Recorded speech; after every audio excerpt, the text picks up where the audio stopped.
BCD. Bonjour les enfants. Vous savez, dans une BCD, on ne trouve pas seulement des livres, mais on peut trouver aussi des magazines. Mais c'est quoi un magazine? Ce n'est pas un livre d'histoire, c'est une revue.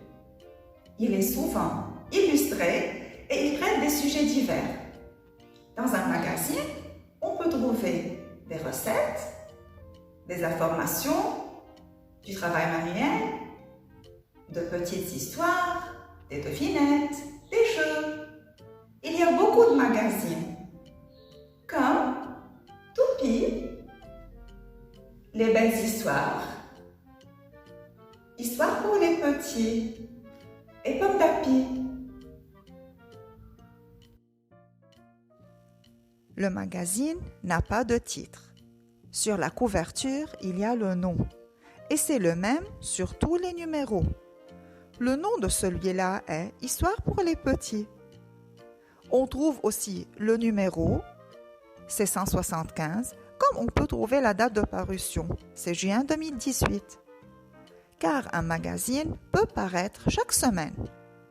On dit qu'il est hebdomadaire. Il peut paraître aussi chaque mois. Il est mensuel. On trouve la maison d'édition, c'est Milan. Le texte dans un magazine, on l'appelle article. Et celui qui l'écrit, c'est le journaliste.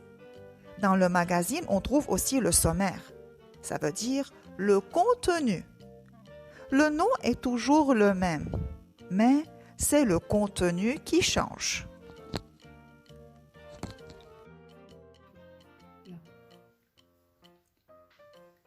Le magazine que j'ai choisi a comme nom Histoire pour les petits. L'édition c'est Milan, la date de parution c'est juin 2018, le numéro c'est 175. Et ça c'est la couverture.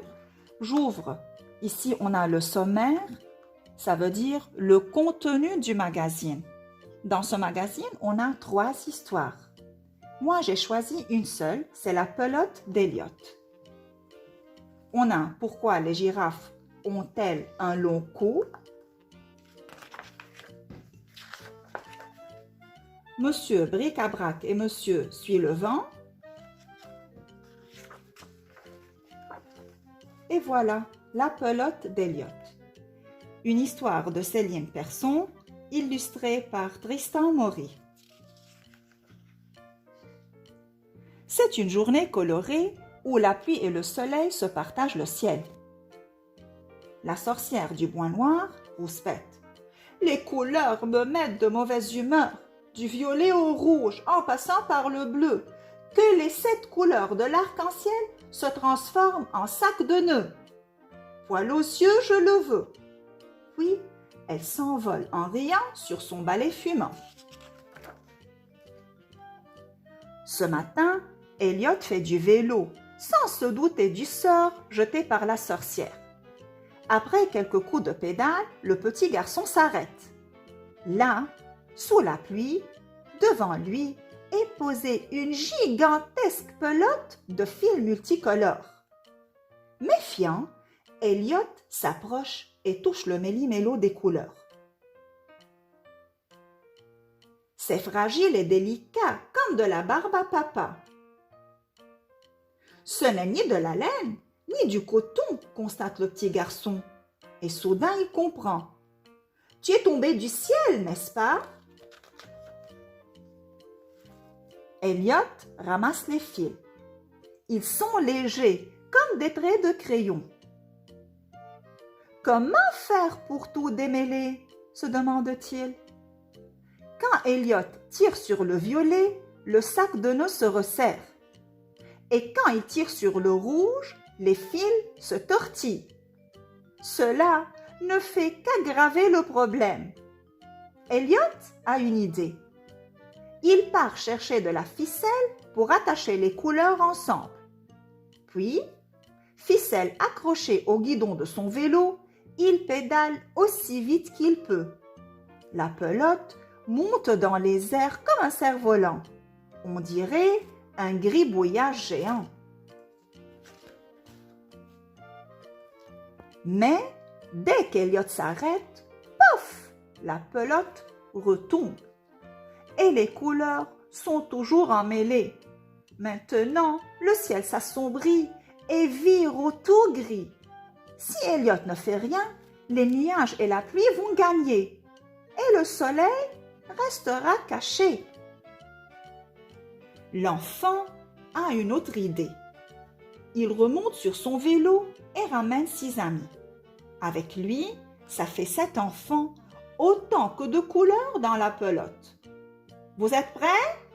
demande le petit garçon. « Prêt !» répondent en chœur ses amis. Et chaque enfant ramasse le bout d'un fil de couleur.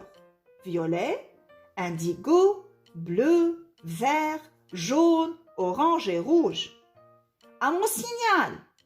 1, 2, 3, partez !» crie Elliot. Comme par magie, chaque fil suit l'enfant qui le tient et la pelote se défait. Le vent vient les aider et dans le ciel, les nuages s'écartent pour laisser place au soleil. L'arc-en-ciel peut se reformer et la sorcière peut enrager.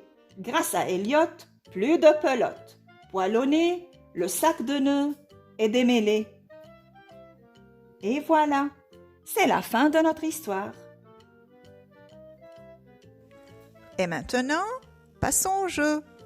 Si vous avez bien fait attention, vous saurez répondre à mes questions. Sur la couverture du magazine, est-ce qu'il y a le titre ou le nom? Comment appelle-t-on la personne qui écrit l'article dans le magazine? Comptez le nombre de magazines que vous voyez.